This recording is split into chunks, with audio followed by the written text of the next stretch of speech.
அனைவருக்கும் வணக்கம். இந்த வீடியோவில் நம்ம இந்த principle of virtual work and simple machines இந்த கான்செப்டில் வர்ற கொஸ்டின் அண்ட் ஆன்சர்ஸ் பார்க்குறோம். விர்ச்சுவல் ஒர்க் அப்படின்னா it's an imaginary work done. அதாவது ஒரு சிஸ்டம் நம்பர் ஆஃப் ஃபோர்ஸஸ் அதில் ஆக்ட் ஆகி அந்த சிஸ்டம் ஈக்குலிபிரியத்தில் இருக்கும்போது அதனுடைய டிஸ்பிளேஸ்மெண்ட் 0. பட் இமேஜினரியாக எ ஸ்மால் இன்ஃபினிட்டெசிமல் டிஸ்பிளேஸ்மெண்ட் நம்ம அசியூம் பண்ணோம் அப்படின்னா அந்த அவ்வளோ ஸ்மால் டிஸ்டன்ஸ் மூவ் ஆகிறதுக்கு அந்த சிஸ்டத்தில் நடக்கிற ஒர்க் டன், ஓகேங்களா? அந்த ஸ்மால் டிஸ்பிளேஸ்மெண்ட்டை விர்ச்சுவல் டிஸ்பிளேஸ்மெண்ட் சொல்லுவோம். அந்த டிஸ்பிளேஸ்மெண்ட்டுக்கு தேவையான ஒர்க்கை நம்ம வந்து விர்ச்சுவல் ஒர்க்குன்னு சொல்லுவோம், ஓகேங்களா? ஸோ அந்த கான்செப்டில் வர கொஸ்டின்ஸ் அண்ட் ஆன்சர்ஸ் இங்கே பார்க்குறோம். First, in actual machines mechanical advantage is. Mechanical அட்வான்டேஜ்னால் லோட் பை எஃபோர்ட், ஓகேங்களா? ஒரு லோடை லிஃப்ட் பண்ணுறதுக்கோ இல்லை டவுன் பண்ணுறதுக்கோ நம்ம லோடை லிஃப்ட் பண்ணுறதுக்கு நம்ம எவ்வளோ எஃபோர்ட் ஸ்பெண்ட் பண்ணோம் அப்படின்றது தான் வந்து mechanical advantage. So load by effort. Actual மெஷின்ஸில் எப்படி இருக்கும் மெக்கானிக்கல் அட்வான்டேஜ்னு சொல்லிட்டு இங்கே வெலாசிட்டி ரேஷியோட கம்பேர் பண்ணுறாங்க. முதல்ல unity, less than velocity ratio, greater than velocity ratio அப்படின்னு கொடுத்துருக்காங்க. பட் எப்போவுமே வந்து ஆக்சுவல் மெஷின்ஸில் mechanical advantage is less than velocity ratio. Mechanical advantage is less than velocity ratio. ஏன்னா இப்போ நம்ம அந்த சிஸ்டத்துக்கு மெக்கானிக்கல் அட்வான்டேஜ்னா லோட் பை எஃபர்ட்னு சொல்கிறோம். அதுவே எஃபிஷியன்சின்னு பார்த்தோம்னா அவுட்புட் பை இன்புட்னு சொல்லுவோம், ஓகேங்களா? அந்த எஃபிஷியன்சியை நம்ம இன்னொரு ஃபார்மெட்டில் எப்படி சொல்லலாம்னா மெக்கானிக்கல் அட்வான்டேஜ் பை வெலாசிட்டி ரேஷியோன்னு சொல்லுவோம். அப்படின்னா எப்போவுமே வந்து எஃபிஷியன்சி கிரேட்டர் தென் 1 வராது, லெஸ் தென் 1 தான். ஸோ டினாமினேட்டரில் உள்ள அந்த வெலாசிட்டி ரேஷியோன்ற வேல்யூ நியூமரேட்டரில் உள்ள மெக்கானிக்கல் அட்வான்டேஜோட எப்போவுமே கிரேட்டர் தான் இருக்கும். ஸோ ஆக்சுவல் மிஷின்ஸ்னு கேட்டால் mechanical advantage is less than velocity ratio, அதான் correct. Next, which one of the following is not an example of plane motion. இங்கே இருக்கிறதுல பிளேன் மோஷன் இல்லாதது motion of a duster on a blackboard. So duster ஒரு black போர்டில் move ஆகிறது கண்டிப்பாக planar motion தான். Motion of ballpoint pen on the paper. Ballpoint பென்னும் பேப்பரில் தான் மூவ் ஆகுது, ஸோ அதுவும் வந்து உங்களுக்கு பிளேனர் மோஷன் தான். Motion of a cursor on the computer screen. So computer ஸ்க்ரீனில் கர்சர் மூவ் ஆகிறதும் பார்த்திங்கன்னா பிளேனர் மோஷன். ஸோ பார்ட்டிக்கல் எப்படி இருந்தாலும் அதனுடைய மூவ்மெண்ட் எங்கே நடக்குதுன்னா ஒரு பிளேனில் தான் நடக்குது. ஸோ அது வந்து பிளேனர் மோஷன் தான் சொல்லுவோம். ஆப்ஷன் டி வந்து motion of nut on a threaded bolt. Motion of nut on threaded bolt வந்து பிளேனர் மோஷன் கிடையாது, ஓகேங்களா? ரொட்டேஷன் இன்வால்வ் ஆகுது, கண்டிப்பாக அது பிளேனர் மோஷனாக சொல்ல முடியாது. So motion of nut on a threaded bolt அப்படின்றது பிளேனர் மோஷன் இல்லை.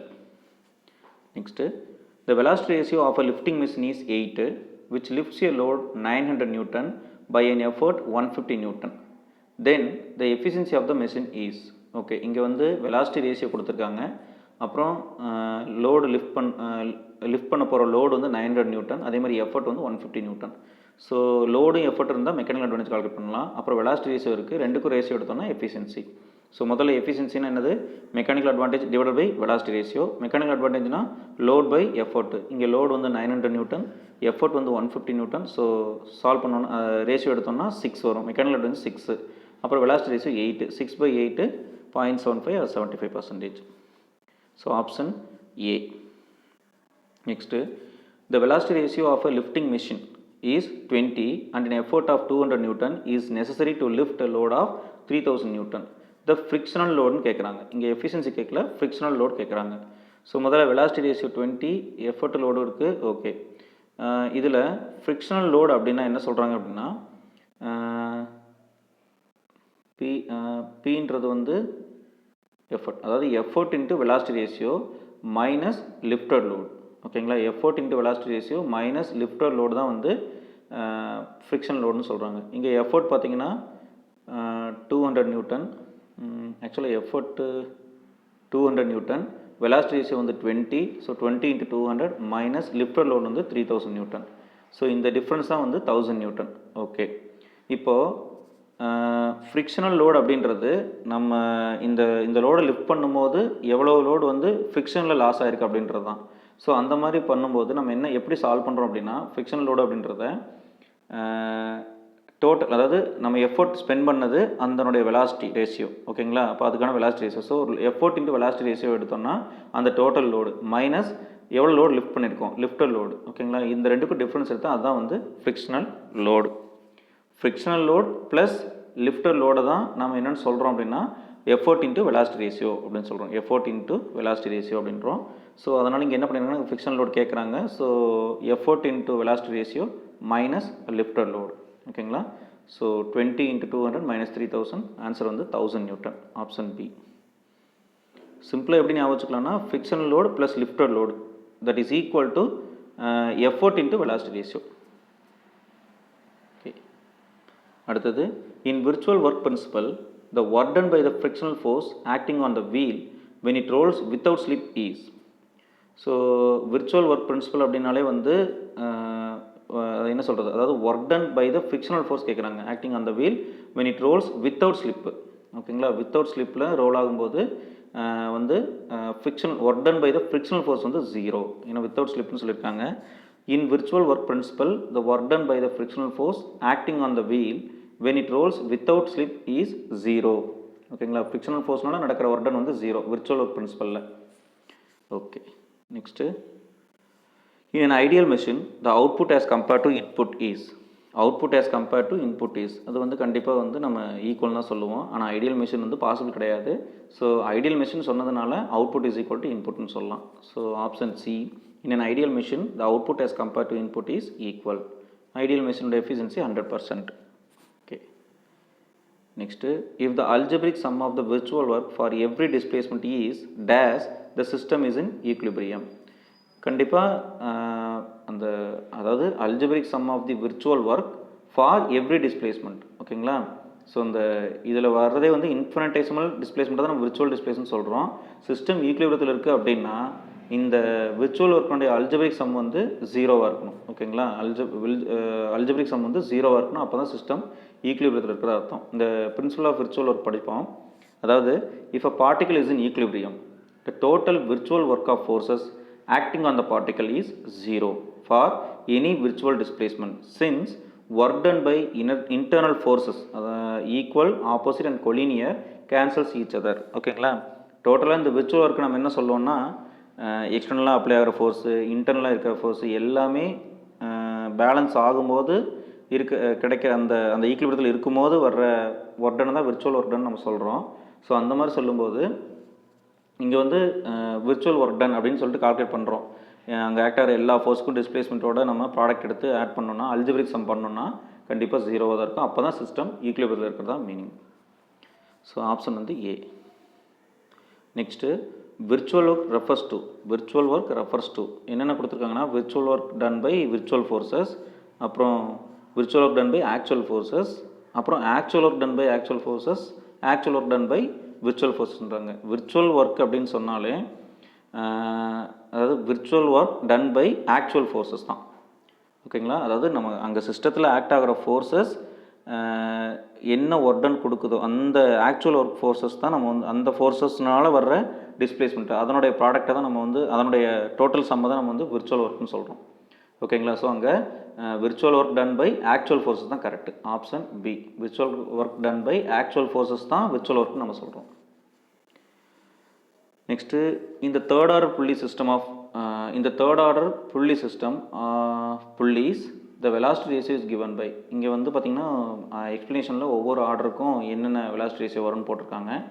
ஸோ இதில் velocity ratio of first order புள்ளி system 2n, velocity ratio of second order pulley system simply n, velocity ratio of third order pulley system 2n minus 1. So third order system க்கு 2n minus 1, first order systemத்துக்கு 2n, second order வரும்போது simply n தான். ஓகேங்களா, so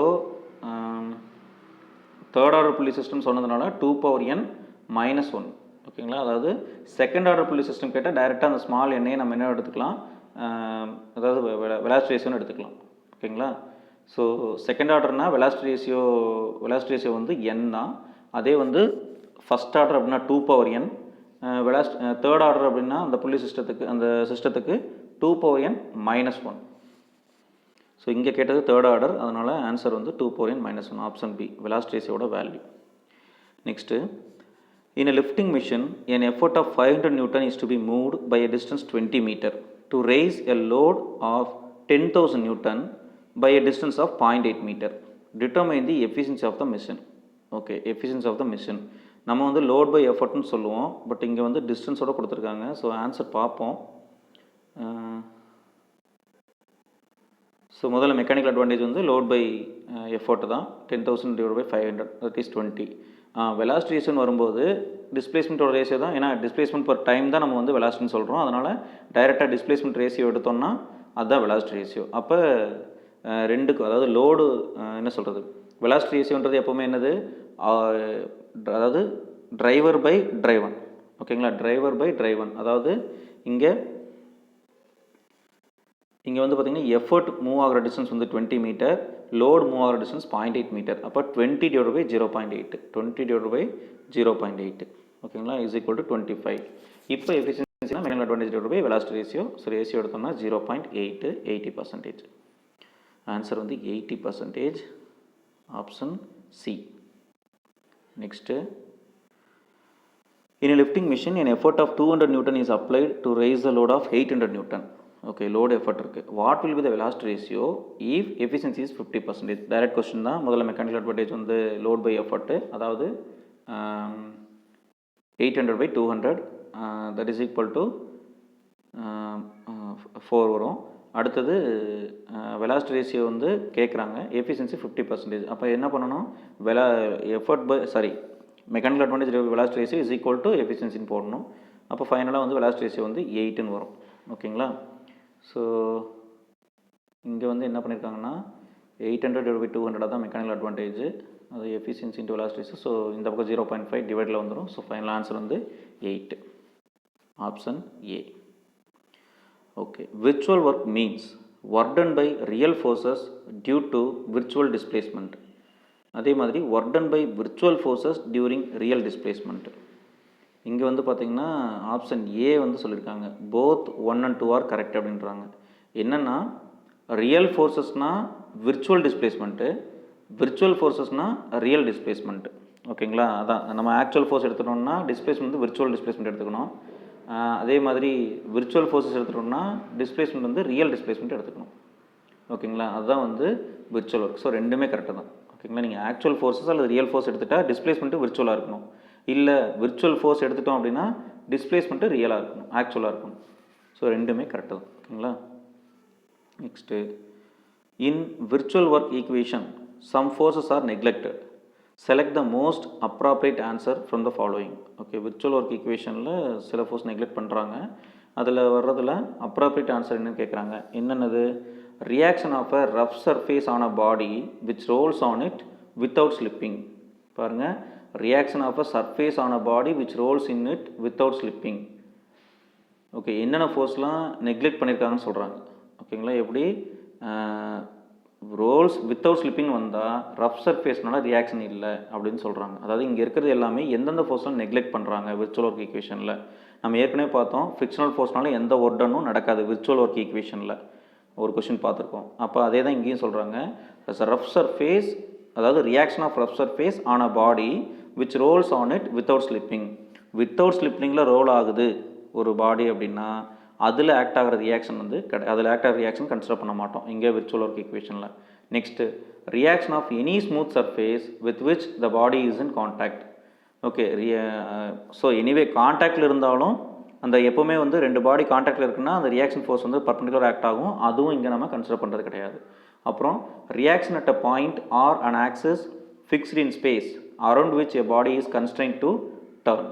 ஓகேங்களா, அதாவது மொமெண்ட்டும் இல்லைன்றாங்க. என்னது, reaction at a point or an axis fixed in space around which a body is constrained to turn. அந்த மொமெண்ட் ரியாக்ஷனும் கிடையாதுன்னு சொல்கிறாங்க. இந்த மூணுமே நம்ம வந்து விர்ச்சுவல் ஈக்குவேஷனில் கன்சிடர் பண்ண மாட்டோம். என்னது, பொதுவாக வந்து ஒரு பாடி ரஃப் சர்ஃபேஸில் மூவ் ஆச்சுன்னா அதனால் ஒரு ஃப்ரிக்ஷன் ஜென்ரேட் ஆகும், அப்போ அந்த ரியாக்ஷன் கிடையாதுன்றாங்க. இல்லை ஸ்மூத் சர்ஃபேஸாக இருந்தாலும் கான்டாக்டுக்காக நம்ம ஒரு ரியாக்ஷன் கன்சிடர் பண்ணுவோம், அதுவும் இல்லைன்ட்டாங்க. அப்புறம் டேர்ன் ஆகும், ஒரு ஃபிக்ஸ்டு ஆக்ஸை பொறுத்து டேர்ன் ஆகும்போது மொமெண்ட் ரியாக்ஷன் வரும், ரியாக்ஷன் ஆஃப் மொமெண்ட் வரும், அதுவும் இல்லை. ஓகேங்களா, இந்த மூணு ஃபோர்ஸ் நம்ம வந்து விர்ச்சுவல் ஒர்க் ஈக்குவேஷனில் நெக்லெக்ட் பண்ணிடுறோம். So all of the above. Next, in virtual work principle the work done by self weight of the body is taken into consideration when. Okay, self weight of body வந்து எப்போ consider பண்ணுறோம் அப்படின்னு கேட்குறாங்க. ஓகேங்களா, virtual work பிரின்சிபலில் always self weight அப்படின்னு கிடையாது, ஒரு பர்டிகுலர் கண்டிஷனில் தான் சூஸ் பண்ணுறாங்க. என்னென்னா option B, centre of gravity moves horizontally. ஓகேங்களா, centre of gravity moves horizontally, ஹரிசான்டலாக மூவ் ஆகும்போது சென்டர் ஆஃப் கிராவிட்டி மூவ் ஆகுது அப்படின்னா அப்போ நம்ம வந்து வெயிட் ஆஃப் த பாடியை கன்சிடர் பண்ணிக்கலாம். ஓகேங்களா, In virtual work principle, the work done by the self weight of the body is taken into consideration when center of gravity moves horizontally. Vertical கிடையாது, horizontal. ஓகேங்களா? சிஎஸ் சென்டர் பற்றி பிரச்சனை இல்லை. Center of gravity ஹரிசான்டலாக move ஆச்சுன்னா அப்போ displacement by the work done by the self weight வந்து consider பண்ணுறாங்க. ஓகேங்களா? Horizontal moment, center of gravity moves horizontally. Okay, அடுத்த டாபிக் பார்த்திங்கன்னா இம்பல்ஸ், மொமெண்டம் அண்ட் கொலிஷன். விர்ச்சுவல் ஒர்க்கும் இம்பார்ட்டண்ட், இந்த இம்பல்ஸ் மொமெண்டம்ன்றதும் கொலிஷன்ன்றதும் ரொம்ப இம்பார்ட்டண்ட்டு. ஸோ இங்கே வர கொஸ்டின்ஸும் பார்ப்போம். Which of the following statement is correct? The kinetic energy of a body during impact remains constant. Okay. அடுத்தது அதாவது இம்பேக்ட் நடக்கிறப்போ கைனடிக் எனர்ஜி ஆஃப் பாடி கான்ஸ்டன்ட்றாங்க. அப்புறம் the kinetic energy of body before impact is equal to kinetic energy of a body after impact. Okay, இம்பேக்ட்டுக்கு முன்னாடியும் பின்னாடியும் kinetic energy சேமாக இருக்குன்னு சொல்கிறாங்க. Next kinetic energy of a body before impact is less than kinetic energy of the body after impact. less than சொல்கிறாங்க. அடுத்தது the kinetic energy of a body before impact is more than kinetic energy of a body after impact. Okay, ஒரு பாடி வந்து இப்போ வந்து மூமெண்ட்டில் இருக்குது, ஒரு வாலில் hit பண்ணுது, கண்டிப்பாக அதனோட வெலாசிட்டி 0வாக மாறும். அப்போது kinetic energy பிஃபோர் அப்படின்னு பார்த்தீங்கன்னா ½ mv² ஒரு வேல்யூ வரும். அதே வந்து ஹிட் பண்ணி முடிச்சதுக்கப்புறம் ஒரு 0 பொசிஷனுக்கே வருதுன்னு வச்சுக்கோங்களேன், டோட்டலாகவே வந்து kinetic energy 0 ஆகும். அப்போது இந்த ஆப்ஷனில் கைனடிக் எனர்ஜி வந்து ரிமைன்ஸ் கான்ஸ்டன்ட் அப்படின்னு எடுத்துக்கூடாது இம்பேக்ட் நடக்கும்போது. ஸோ ஆப்ஷன் டி என்னது? Kinetic energy of a body before impact is more than kinetic energy of a body after impact. Before இம்பேக்டில் அதிகமாக இருக்கும், இம்பேக்ட் ஆன உடனே அதனுடைய கைனடிக் எனர்ஜி ரெடியூஸ் ஆகும். ஸோ ஆன்சர் வந்து D. The kinetic energy of a body before impact is more than kinetic energy of a body after impact. அடுத்தது coefficient of restitution of perfectly elastic body. Perfectly elastic பாடிக்கு coefficient of restitution கேட்குறாங்க. So perfectly எலாஸ்டிக்னா 1, perfectly பிளாஸ்டிக்னா 0. So இங்கே coefficient of restitution of perfectly elastic body is 1. அதை வந்து பிளாஸ்டிக்னு சொல்கிறாங்க, இன்எலாஸ்டிக்னு சொல்கிறாங்க. Coefficient of restitution of perfectly inelastic body is 0. இந்த பர்ஃபெக்ட்லின்னு வந்தால் வேல்யூ வந்து ரவுண்டாக இருக்கும், ஏதோ ஒன்று எது பர்ஃபெக்ட்லி எலாஸ்டிக்காக இருந்ததுன்னா. அதே வந்து coefficient of restitution of perfectly inelastic பாடின்னு கேட்டால் அது வந்து value 0. Okay, next if F refers to force, M refers to mass, V refers to velocity and T refers to time, then which of the following equation is known as momentum principle? Momentum principle எப்போவுமே வந்து அதாவது force நம்ம என்னென்னு சொல்லுவோம், rate of change of momentum சொல்லுவோம். அதுதான் momentum principle, rate of change of momentum. இங்கே உள்ள ஈக்குவேஷனில் ஆப்ஷன் சியில் தான் ரேட் ஆஃப் சேஞ்ச் ஆஃப் மொமெண்டம்ன்றது என்னது? எம்வி. ஓகேங்களா? டி/டிடி அதான் ரேட்டு, அதாவது பர் யூனிட் டைமுக்கு எவ்வளோ மொமெண்டம் சேஞ்ச் ஆகிருக்கு அப்படின்றது. ஸோ டி/டிடி ஆஃப் எம்வி அதுதான் வந்து ஃபோர்ஸு. ஓகேங்களா? அந்த மொமெண்டம் பிரின்சிபல்னாலே வந்து rate of change of momentum that is equal to ஃபோர்ஸ்னு எடுத்துக்கிறோம். ஓகேங்களா? So F is equal to d dt of M V, option C. Next a body of mass 20 kg falls freely under gravity. What will be its momentum after 3 seconds? Okay, freely அதாவது free fall problem இது. மேலேருந்து சிம்பிளாக throw பண்ணுறாங்க. 20 kilogram அதனுடைய மாசு, 3 செகண்ட்ஸ்க்கு அப்புறம் எவ்வளோ momentum அப்படின்னு கேட்குறாங்க. ஸோ மொமெண்டம் எப்பவுமே கன்சர்வ்டு தான். ஸோ எப்படி சால்வ் பண்ணுறோன்னு பார்ப்போம். ஸோ இனிஷியல் வெலாசிட்டி 0, ஏன்னா ஸ்டார்டிங்கில் மேலே ஃப்ரீ ஃபால்னால எப்போவுமே வந்து initial velocity 0, mass 20 kg. Acceleration வந்து பார்த்திங்கன்னா இந்த ஃப்ரீ ஃபாலில் அக்சலரேஷன் ஒரே அக்சலரேஷன், அதாவது ஜி தான், 10 m/s². அதே மாதிரி டவுன்வர்ட் டைரெக்ஷனில் எப்போவுமே ஜி வந்து நம்ம பாசிட்டிவ் எடுத்துக்குவோம், அப்போர்ட் டைரெக்ஷன்னா ஜி வந்து நெகட்டிவில் எடுத்துக்குவோம். ஸோ இப்போ வந்து வெலாசிட்டி ஆஃப்டர் 3 seconds முதல்ல கால்குலேட் பண்ணிட்டோம்னா அப்புறம் மாஸ் இன்ட்டு வெலாசிட்டி போட்டோம்னா மொமெண்டம் கிடச்சிரும். ஸோ முதல்ல இனிஷியல் வெலாசிட்டி 0, அப்போ இனிஷியல் மொமெண்டமும் 0 தான், ஏன்னா அது எவ்வளோ மாதம் இருந்தாலும் சரி வெலாசிட்டி இல்லை, அதனால் m/v தானே மொமெண்டம். ஸோ 20 × 0 0. சரி, ஃபைனல் வெலாசிட்டிக்கு என்ன பண்ணுறோம்? இந்த v = u+at அந்த ஃபார்முலா யூஸ் பண்ணுறோம். எப்போவுமே கான்ஸ்டன்ட் அக்சலரேஷன் அல்லது யூனிஃபார்ம் அக்சலரேஷன் வந்ததுன்னா இந்த 3 ஈக்குவேஷன்ஸ் யூஸ் பண்ணலாம். v = u+at, s = ut + ½ at², v² = u² + 2as. இந்த 3 ஈக்குவேஷன் யூஸ் பண்ணலாம். இங்கே இப்போ ஆப்டாக இருக்கிற ஈக்குவேஷன் வந்து v = u+at. அதில் ஏன்னா அக்சலரேஷன், அது வந்து ஜின்னு எடுத்துக்கிறோம். u வந்து 0 ஆகிடுச்சு, டைம் பார்த்திங்கன்னா 3 செகண்ட்ஸ் சொன்னாங்க. அப்போ final velocity 30 metre per second. அப்போது மொமெண்டம் ஆஃப்டர் 3 செகண்ட்னா final momentum minus initial momentum, அதுதான் வந்து மொமெண்டம் ஆஃப்டர் 3 செகண்ட்ஸ். ஓகேங்களா? இப்போ ஃபைனல் மொமெண்டம் வந்து என்னது, இந்த mass into velocity 20 × 300 minus initial momentum 0, ஏன்னா இனிஷியல் வெலாசிட்டி 0ன்றதுனால. அப்போ ஆன்சர் வந்து 600 நியூட்டன் செகண்ட். 600 Newton second. ஒன்றும் இல்லை, அந்த 3 செகண்ட்ஸில் வெலாசிட்டி என்னவாக இருக்குன்னு பார்த்துட்டு ஜஸ்ட் மாசால் மல்டிப்ளை பண்ணாலும் இதே தான் வரும். இல்லை எப்போவுமே மொமெண்டம் அப்படின்னு கேட்டால் final momentum minus initial momentum போடும்போது இன்னும் சிம்பிளாக இருக்கும்.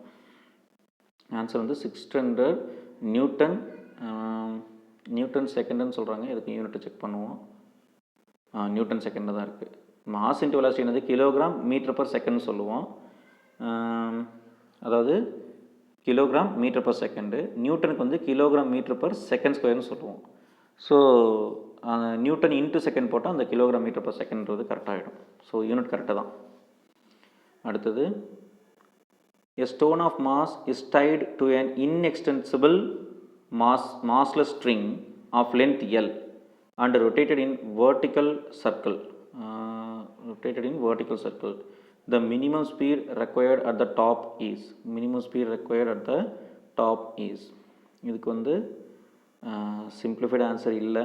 ஸோ நம்ம வந்து இது ரொம்ப எலாபரேட்டாக பார்க்க வேண்டாம். ஸோ சிம்பிளாக இங்கே இருக்கிற ஃபார்முலா டைரெக்டாக எடுத்துக்குவோம். என்னென்னா, stone of mass is tied to an inextensible massless string. ஓகேங்களா? ஸ்ட்ரிங்குக்கு மாஸ் கிடையாது, இன்எக்ஸ்டென்சிபிள்னு சொல்லிட்டாங்க. Length L and rotate in vertical circle. ஓகேங்களா? இப்போ minimum speed required at the top, அந்த டாப் பாயிண்டில் மினிமம் ஸ்பீடு எவ்வளோ இருக்கும் அப்படின்னு கேட்குறாங்க. ஆன்சர் வந்து பி, அதாவது root of L into G. எல்ன்றது லென்த் ஆஃப் த ஸ்ட்ரிங்கு, ஜின்றது acceleration due to gravity. So root of L into G. அதுலேயும் அந்த டாப் பாயிண்டில் மினிமம் ஸ்பீடு எவ்வளோ இருக்கும் அப்படின்னு கேட்குறாங்க. Root of L into G, length into acceleration, அதுக்கு root எடுத்தால் போதும். ஓகே, நெக்ஸ்ட்டு கேட்குறது வெலாசிட்டி ரூட் ஆஃப் எல்ஜி. அடுத்தது, a cube strikes a stationary ball exerting an average force of 50 Newton over a time of 10 minutes. Time of 10 minutes. The ball 10 milliseconds. The ball has mass 0.20 kg. The ball has mass 0.20 kg. Its speed after the impact will be. ஓகேங்களா? a cube strikes a stationary ball. ஓகேங்களா? Okay, ஒரு பாலில் cube strike ஆகுது, அதனால் force வந்து 50 Newton வருது. அது 10 milli செகண்ட்ஸ்க்கு act ஆகுது. ஸோ இங்கே வந்து நம்ம ஃபோர்ஸை நம்ம என்ன எடுத்துக்கலாம், அந்த ஃபோர்ஸை வந்து நம்ம என்ன எடுத்துக்குவோம்னா rate of change of momentum அப்படின்னு சொல்லி எடுத்துக்குவோம். Rate of change of momentum அப்படின்னு எடுத்துக்குவோம். So d/dt of momentum difference அப்படின்னு எடுத்துக்குவோம். இங்கே என்ன பண்ணுறாங்க அப்படின்னா d/dt, அதாவது momentum difference divided by time அப்படி எடுத்துக்கிறாங்க. ஸோ மொமெண்டம் டிஃப்ரென்ஸ் வந்து mv மைனஸ் mu, அதாவது இனிஷியல் வெலாசிட்டிக்கு ஒரு மொமெண்டம் வரும், ஃபைனல் வெலாசிட்டிக்கு ஒரு மொமெண்டம் வரும், மாஸ் கான்ஸ்டன்ட்டு. அப்போது இனிஷியல் வெலாசிட்டி வந்து இங்கே என்னவாக இருக்குது, 0. ஸோ ஏன்னா பால் வந்து ஸ்டேஷ்னரியாக இருக்குது, கியூப் ஸ்ட்ரைக் ஆகுது. ஓகே, அப்போ இங்கே வந்து இனிஷியல் வெலாசிட்டி வந்து 0ன்னு எடுத்துக்கிறோம். அவங்க கேட்குறது ஸ்பீட் ஆஃப்டர் தி இம்பேக்ட் தான் கேட்குறாங்க. Speed after the impact. சரி, ஓகே. இப்போது force is equal to momentum difference divided by time எடுத்துக்கிறோம். மொமெண்டம் டிஃப்ரென்ஸில் இனிஷியல் வெலாசிட்டி 0 ஆகிடுச்சு, அதனால் மொமெண்டம் 0 ஆகிடுச்சு. ஸோ mv/Δt வருது, அதாவது டைம் வருது. எம்னா இங்கே மாஸ் வந்து 0.20 kg. ஓகேங்களா? இங்கே வந்து நம்ம பால் வந்து கன்சிடர் பண்ணுறோம். அடுத்தது இன்ட்டு வெலாசிட்டி பார்த்திங்கன்னா ஃபைனல் வெலாசிட்டியில் கேட்குறாங்க, டிவைட் பை டைம் வந்து 10 மில்லி செகண்ட்ஸ், 10. ஸோ இன்ட்டு 10⁻³ வரும். That is equal to force, average force வந்து 50 அப்படின்னு எடுத்துட்டோம்னா, ஸோ பால் இனிஷியலாக ரெஸ்ட்டில் இருந்தது, அதனால் இனிஷியல் வெலாசிட்டி u0 எடுத்துக்கிறோம். அப்புறம் 10 மில்லி செகண்ட்ஸில் எவ்வளோ வெலாசிட்டி கெயின் பண்ணுது அப்படின்னு கேட்குறாங்க.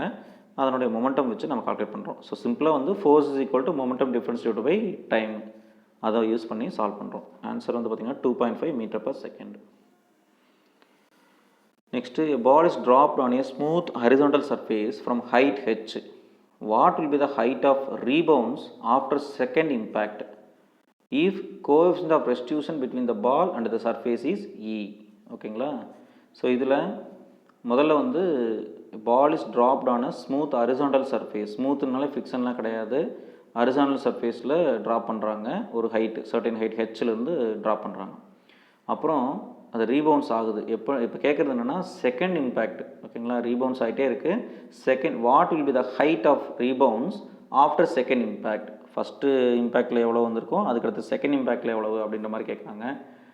இப்போ கோஎஃபிஷியன்ட் ஆஃப் ரெஸ்டியூஷன்ஸ் கொடுத்துட்றாங்க, அது வந்து ஈன்னு எடுத்துக்கோங்க, பால் அண்ட் சர்ஃபேஸ்னு சொல்கிறாங்க. இப்போ முதல்ல ஈன்னா என்னென்னா கோஎஃபிஷியன்ட் ஆஃப் ரெஸ்டியூஷன், அதாவது velocity after impact divide by velocity before impact அந்த மாதிரி எடுத்துக்கிறாங்க. So V2 by V1. ஜென்ரலாகவே வெலாசிட்டி நம்ம என்னென்னு சொல்லுவோம், ரூட் ஆஃப் 2GHன்னு சொல்லுவோம். இந்த ஆஃப் MV ஸ்கொயரை MGHோட ஈக்குவேட் பண்ணும்போது நமக்கு வெலாசிட்டி ரூட் ஆஃப் 2GHன்னு கிடைக்கும். So root of 2GH2 divide by root of 2GH1 வரும். அப்புறம் அந்த G2 எல்லாம் கேன்சல் ஆகி root of H2 by H1 வரும். ஓகேங்களா, இப்போது அந்த root of H2 by H1 அப்படின்ற இடத்துல நம்ம என்ன எழுதணும்னா இதே மாதிரி V3 by V2க்கு எழுதணும்னா V3 by V2க்கு எழுதணும் அப்படின்னா இதே மாதிரி ரூட் ஆஃப் H3 by H2ன்னு வரும். Root of H3 by H2 அப்படின்னு வரும்.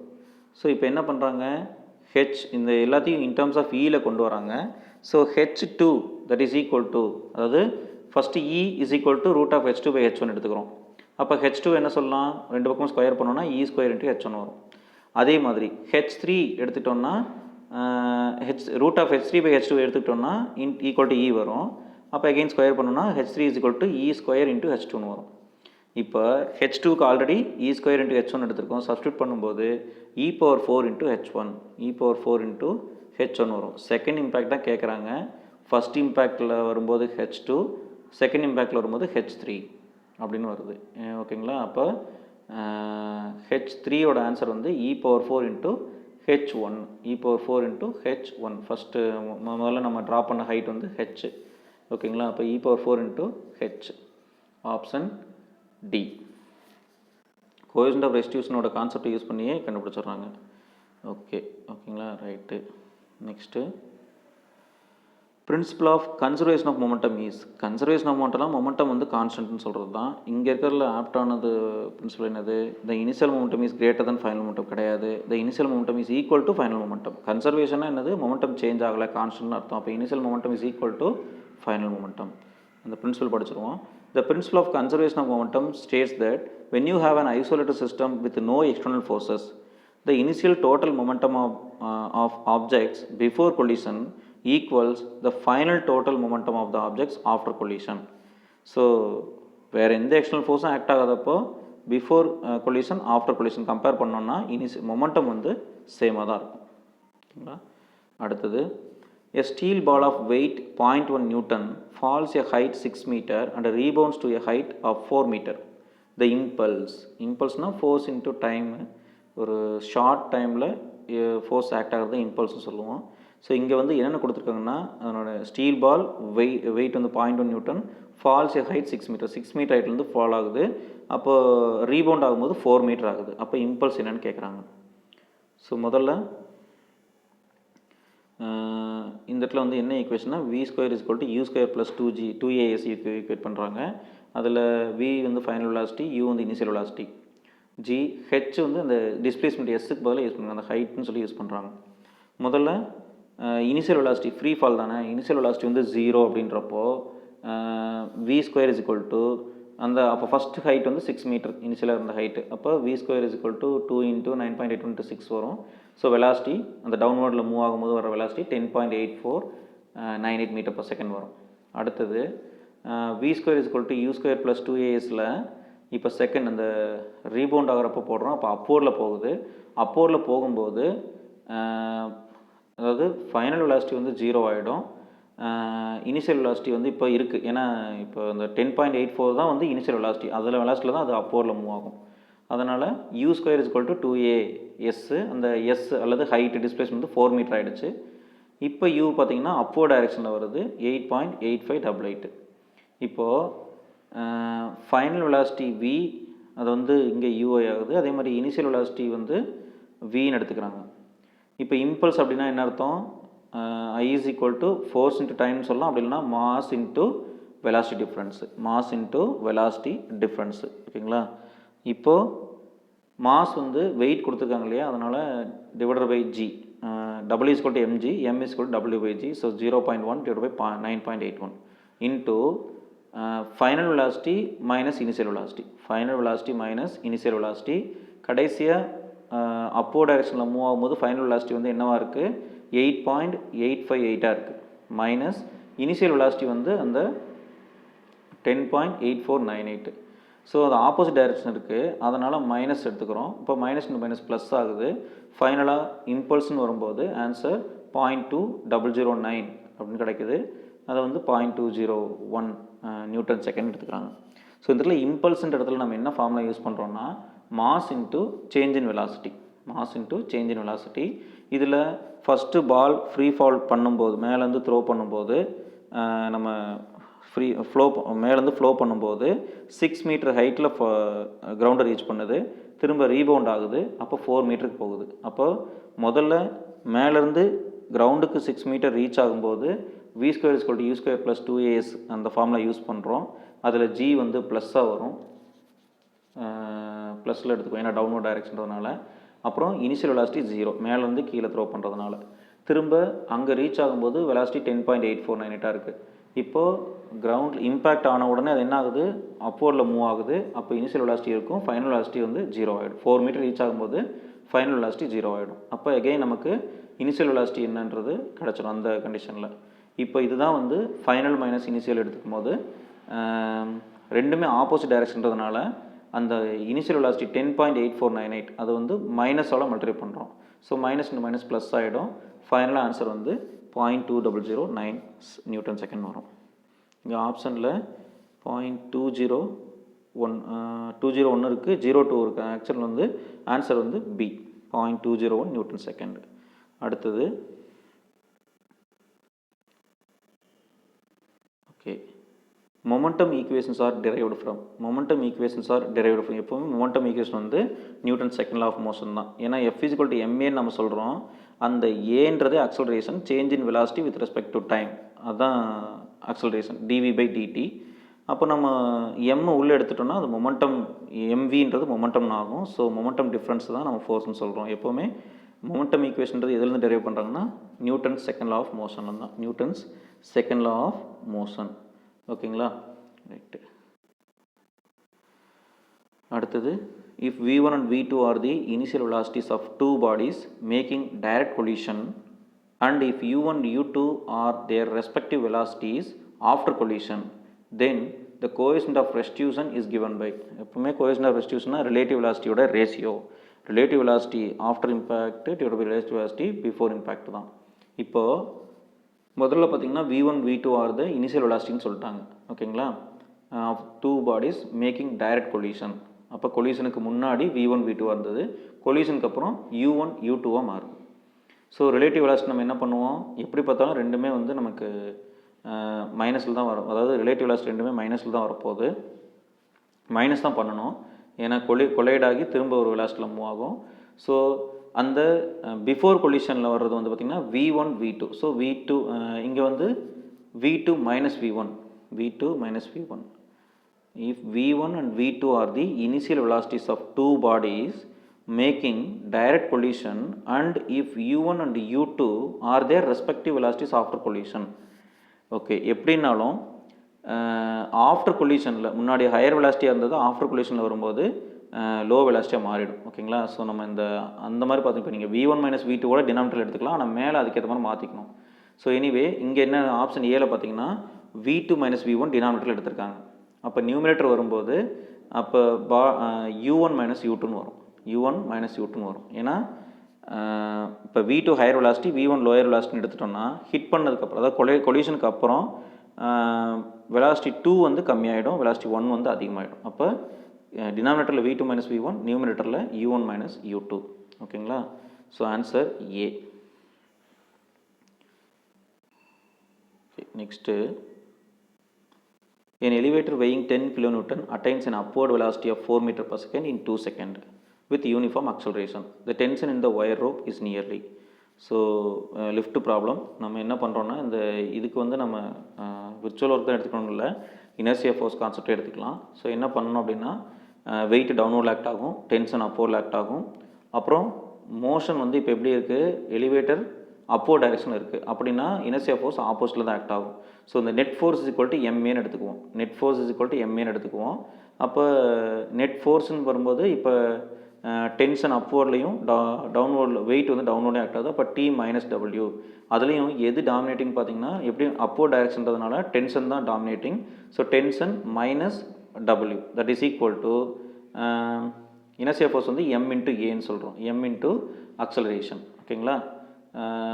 இதில் கேட்குற கொஸ்டின் வந்து டென்ஷன் தான் கேட்குறாங்க. ஸோ இதில் tension is equal to M A plus எம்ஜின்னு வரும். ஓகேங்களா? எம் காமனாக எடுத்துக்கலாம் நம்ம.